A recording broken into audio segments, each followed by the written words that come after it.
Hello' বন্ধু বান্ধৱীসকল, কি খবৰ আপোনালোকৰ? সকলোৰে ভালনে? ক'তনো ভাল হ'ব, এয়া দেখিছেনে কেনেকৈ বানপানী, ইয়াৰ পৰিৱেশ, শিৱসাগৰৰ পৰিৱেশ একেবাৰে বেয়া হৈ গৈছে। বেয়া লাগিছে চাই, এইবোৰ বহুতেই দুখজনক কথা। মানে মানুহৰ এই পানীৰ কাৰণে কিমান কষ্ট হৈছে। এই খোৱা পানীৰ সংকট হৈ গৈছে।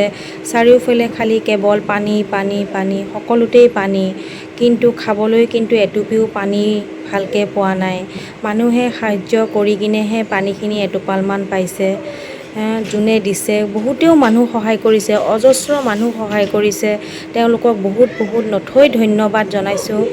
তাৰপিছতে কি ক'ব আৰু, এইবোৰ চাই বেয়া লাগিছে। মানুহৰ যেতিয়া ঘৰৰ ভিতৰত একঁকাল পানী হৈ সোমাইছে, তেতিয়া উজুটি খাই মানুহৰ জীৱন যাত্ৰা, আজি কি খাম, কাইলৈ কি খাম, সন্তানক কি খুৱাম, এইবোৰেই চিন্তা কৰি মানুহৰ মনটো অলপ বেয়া হ'ব ধৰিব। সেই প্ৰশ্নই সকলোকে ধৰিছে যে আমি কি খাম, ক'ত থাকিম, কি কৰিম, সকলো বস্তু শেষ হৈ গ'ল। এতিয়া মানুহ আকৌ শূন্যৰ পৰা উঠিব লাগিব। ইমান কষ্ট কৰি এখন ঘৰ দুৱাৰ বনাই, মানে ইমান ধুনীয়াকৈ ৰাখিছিলে, এখন সপোনৰ ঘৰ বনাই মানুহে ঘৰখনত থাকিবলৈ কিমান যে আশা আছিল, সেই আশাবোৰ সকলো শেষ হৈ গ'ল। বানপানীত কেৱল পানী, অকল পানীয়েই দেখা পায় চাৰিওফালে শিৱসাগৰ জেগা।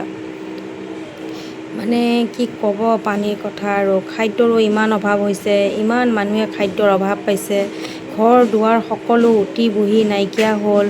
মানে গোটেই ইমান ধুনীয়া ধুনীয়া ঘৰবোৰ ভাঙি ছিঙি গোটেইখন শেষ হৈ গ'ল।